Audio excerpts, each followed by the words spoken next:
Mary Beth Chavez. Lynn. Stephanie Smith. Deidre. And this is Nisha.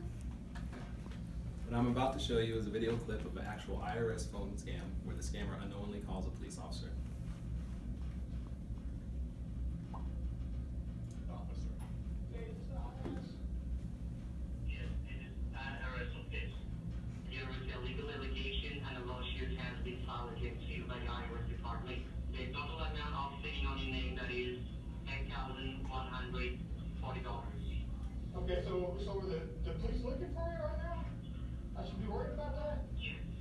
Officer Daniel Steve knows it's a scam. How do I pay this money so the cops won't come and arrest me? How do I pay you guys? You need to reach out to the Apple store. Can I send a check?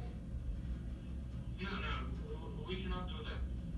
Because the check will not reach our department in 45 minutes. Okay, so if I don't do this in 45 minutes, what happens? And then the sheriff officer will come and arrest you. That gets an eye roll from Officer Steve, and from the scammer, a warning. I'm pretty sure the sheriff officer is tracing your number. They will be coming very soon. He's tracing my number? Okay, I'm waiting for him. Okay. To some, this is quickly identified as a scam, but unfortunately, many people fall victim to these scams every day. Last year, there were over 2.7 million cases of tax fraud. These resulted in over $905 million in losses. The IRS is expected to spend over $21 billion over the next 5 years on fraudulent tax fraud cases. Tax fraud is a growing problem that shows no sign of slowing down. Year after year, these tax fraud operations get larger and more complex. Harsher punishments, along with more government resources and more education for the public, is needed in order to combat these crimes. The IRS has made some efforts to keep up with this growing problem, as getting more agents to handle more fraud cases and employing new methods for identifying the criminals. But is it enough? Current statistics and evidence would say no.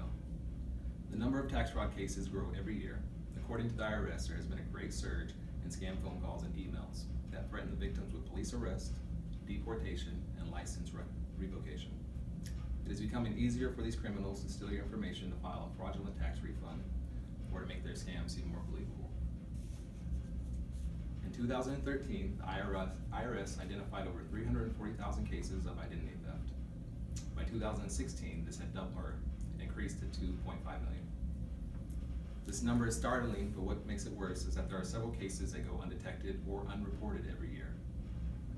TIGTA, the Treasury Inspector General for Tax Administration, estimated that at least 1.5 million cases went undetected over the last couple of years. This is clearly a growing problem. It is evident that the IRS is not currently able to keep up with this problem. The TED Talk video that I watched that inspired this topic showed how some of these email scams are easily detectable as a scam. But through doing research for this speech, I learned how sophisticated some of these scams can actually be. With only a little information to start, these scammers are able to gather the additional information needed to trick their victims. A problem in the fight against tax fraud scams is that the IRS does not have the necessary resources to investigate all these cases. Criminals are constantly coming up with new methods for their scams, and the IRS cannot keep up. The Government Accountability Office has raised concerns that the IRS needs better performance measures as well as better data collection. The IRS has launched some new programs to combat this fraud, and while some of these have been successful, they are very limited and only deployed in a few states in America. It can take months or even years for the IRS to respond or to resolve a case. This has resulted in many complaints to the IRS. TIGTA issued a report in 2015 that stated it took the IRS an average of 272 days to resolve or even respond to some cases. According to the IRS, the average loss to a victim is $3,400, so it is often difficult for them to devote the necessary resources to invest every case.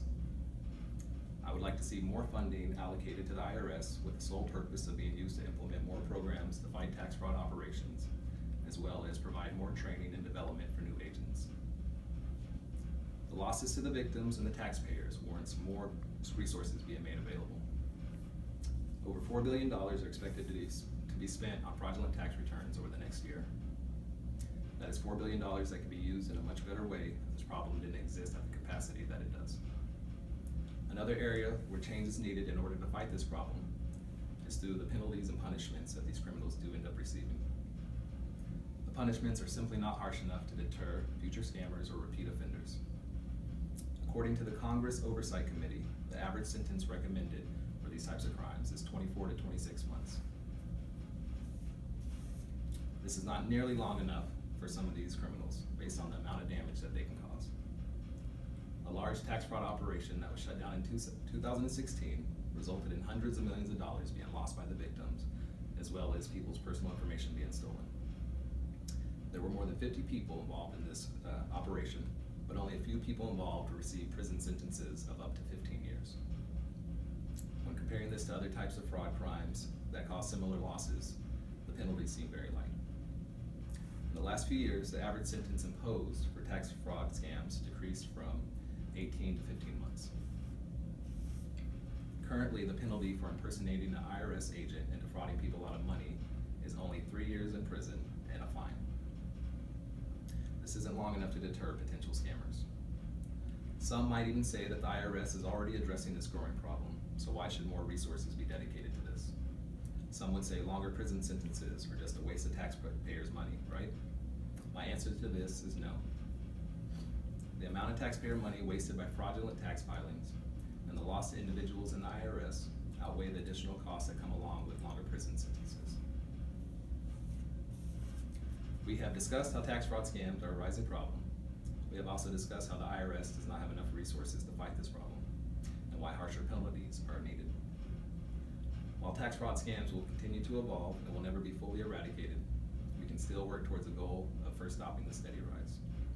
With more than $900 million lost by victims in the IRS last year alone, it is clear that the risk does not seem to outweigh the possible reward for some of these criminals.